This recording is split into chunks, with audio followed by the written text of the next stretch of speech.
വികസന വിരോധികളായ കോൺഗ്രസ് നേതാക്കളെ തള്ളി ശശി തരൂർ. ലേഖനത്തിലെ നിലപാടിൽ ഉറച്ചു നിൽക്കുന്ന തരൂർ താൻ എഴുതിയ ലേഖനത്തിൽ ഒരു തെറ്റും കാണുന്നില്ലെന്നും വിമർശിക്കുന്നവർ തെറ്റ് കാണിച്ചു തരട്ടെയെന്നും ഇന്ന് ആവർത്തിക്കുകയും ചെയ്തു.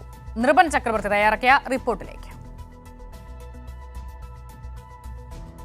വിജിൻ തയ്യാറാക്കിയ റിപ്പോർട്ടിലേക്ക്.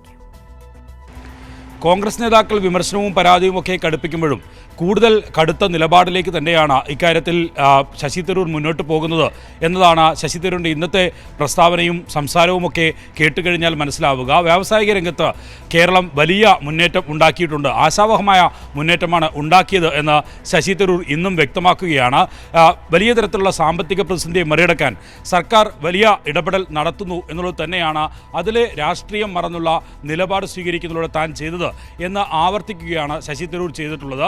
എന്തായാലും ഇത് കാണാതിരിക്കാൻ കഴിയില്ല. താനൊരു കേരളീയനാണ്, അതുകൊണ്ട് തന്നെ കേരളത്തിൽ നിന്നുള്ള ജനപ്രതിനിധിയാണ്, അതുകൊണ്ട് തന്നെ അക്കാര്യത്തിലുള്ള നിലപാട് പറയാതിരിക്കാൻ കഴിയില്ല എന്ന് ശശി തരൂർ കൃത്യമായി വ്യക്തമാക്കുകയാണ്. ഈ ഏതെങ്കിലും തരത്തിലുള്ള ആശങ്ക, ഏതെങ്കിലും തരത്തിലുള്ള പരാതി ഉണ്ടെങ്കിൽ തൻ്റെ ലേഖനം ഒന്നുകൂടി വായിച്ചു നോക്കൂ എന്ന് വീണ്ടും ആവർത്തിക്കുകയാണ് ശശി തരൂർ ചെയ്യുന്നത്.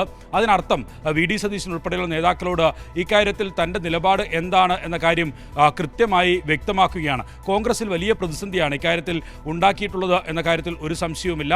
മുതിർന്ന നേതാക്കൾ ഉൾപ്പെടെ ശശി തരൂരിൻ്റെ പ്രസ്താവനയ്ക്കെതിരെ, ലേഖനത്തിനെതിരെ രംഗത്തെത്തുമ്പോഴും താൻ പറഞ്ഞ കാര്യത്തിൽ തന്നെ താൻ ഉറച്ചു നിൽക്കുന്നു എന്ന് ആവർത്തിച്ച് ശശി തരൂർ വ്യക്തമാക്കുകയാണ്. അത് ചൂണ്ടിക്കാട്ടുന്നത് കേരളത്തിൽ വികസനം ഉണ്ടാകുന്നുണ്ട്, വ്യാവസായ രംഗത്ത് പ്രത്യേകിച്ച് വികസനം ഉണ്ടാകുന്നുണ്ട്.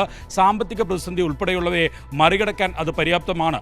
ആശാവഹമായി തന്നെ മുന്നോട്ട് പോകാൻ സംസ്ഥാന സർക്കാരിന് കഴിയുന്നു. അത് പറയാതിരിക്കാൻ കഴിയില്ല. അത് പറഞ്ഞില്ലെങ്കിൽ അതൊരു തെറ്റായി മാറും എന്നുള്ള കാര്യം ആവർത്തിക്കുകയാണ് ശശി തരൂർ ചെയ്യുന്നത്.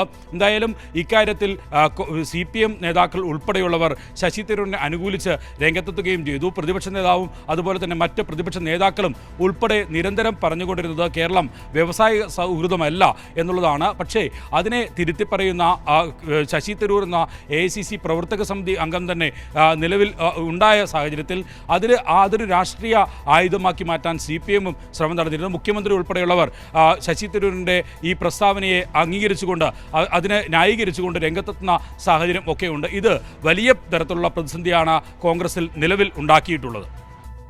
വിജിൻ വായാന്തോടാണ് വിവരങ്ങൾ നൽകിയത്.